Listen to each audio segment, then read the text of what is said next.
Hey guys, this is Editors Depot and you're watching another intro template tutorial. Feel free to pause this video at whatever moment you wish if we're going a little too fast for you. And if you have any questions, leave them down below in the comment section. We always reply to every single comment, and if we're away for a minute, just go ahead and comment down below and there's very friendly people that will help you, guaranteed. It's important to remember that this is a pre-made tutorial that we've carefully selected and approved because we noticed that it works the exact same way. If you have any questions, comments, or it's just not working for you, just leave a comment down below and we'll get back to you, guaranteed.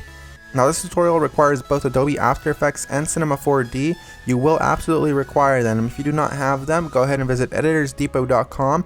We can do any template customization at very affordable prices. Just feel free to select the template you wish and check out with it and detail everything you want on the template.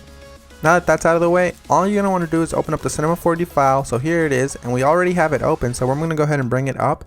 And as you can tell, everything is ready to go. All you have to do is replace the text, render, and you're done. Except one little thing, there's sometimes problems that come up with the templates, and I'm going to go ahead and cover them here.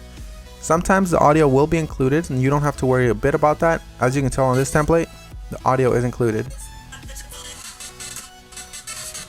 It's not a problem at all. And sometimes the font is not included. If it's not, all you want to do is of course look for the text layers. They will look a little like this. Select it and then hit font and select any font you wish. You can visit DesignerDepot.net for any font you wish. The first thing you want to do is of course modify one of the text layers. So here it says your. I'm going to go ahead and hover the text after I select it and replace it with editors. I'm going to do the same thing for the second layer behind that one. I'm going to hover the text and write editors. Now that that's done, I'm going to go ahead and render preview. And as you can see, it says editors, everything is 100% fine. You do the exact same thing for the bottom layers. I selected both at the same time. I'm going to replace it with Depot. Once I go ahead and render preview, it looks amazing and I'm happy with it. I'm 100% happy with the colors because it's red and Editors Depot is red. But if you're not happy with the colors, you can simply come down below, double click it, and make any modifications you wish. Whether it's make it green, make it blue, or blend it all together and make a little purple. I'm going to go ahead and keep it this way, and I'm going to go ahead and go to my render settings now. Once you're in the render settings, you're going to want to make sure that your width and height is set to 1920 x 1080 if you have a very good computer or decent computer and you have time. If you have a slow computer and you probably don't have that much time, you make sure you set it 1280 by 720. You want to make sure you tick all frames, and then you go to save.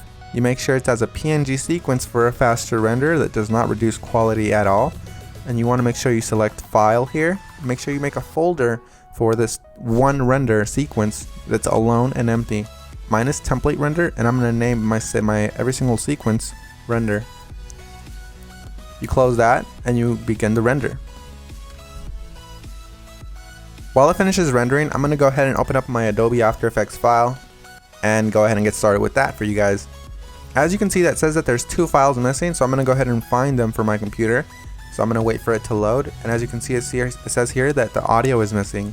I'm going to go ahead and double click the file, and I'm going to find it for the computer. It should be included in the template, and if it's not included, we're sorry and we're going to do our best to try to help you, but if it's not, you can go ahead and include any audio you want. As you can see here, it's not included, so I'm going to go ahead and just drag in one of my copyright-free files that I have in my library. You can use the one that we're using for this tutorial. Another really quick tip you can actually follow is just close this, right click the file, and go to rename. You can actually copy the entire name if it still has the original name of the song.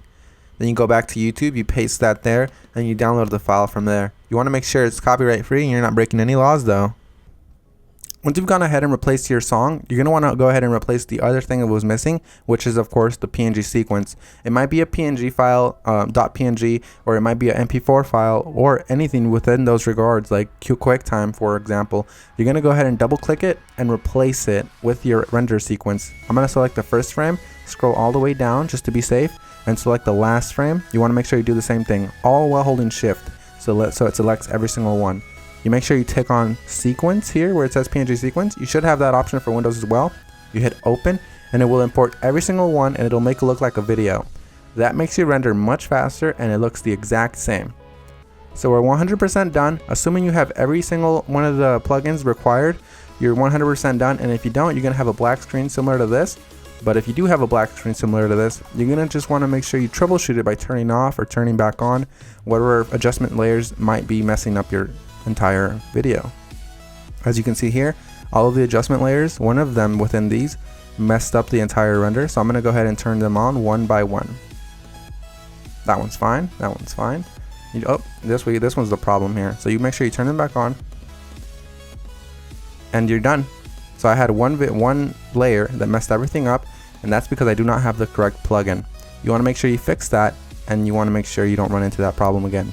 And finish the composition by adding it to the media encoder queue. That pretty much summarizes our video, guys. I hope you all enjoyed it, and if you did, remember, drop a thumbs up if you liked it. Drop a thumbs up if you are a fan of us and you like what we're doing. And guys, we really appreciate every single one of you from the bottom of our hearts. We really appreciate every single one of you guys, whether you're liking this video, disliking, or you just left and you didn't even watch this tutorial, guys. Hope you all have an amazing day, and as always, this is Maurice. Visit EditorsDepot.com for any customization of templates, and have an amazing day. Take care, guys.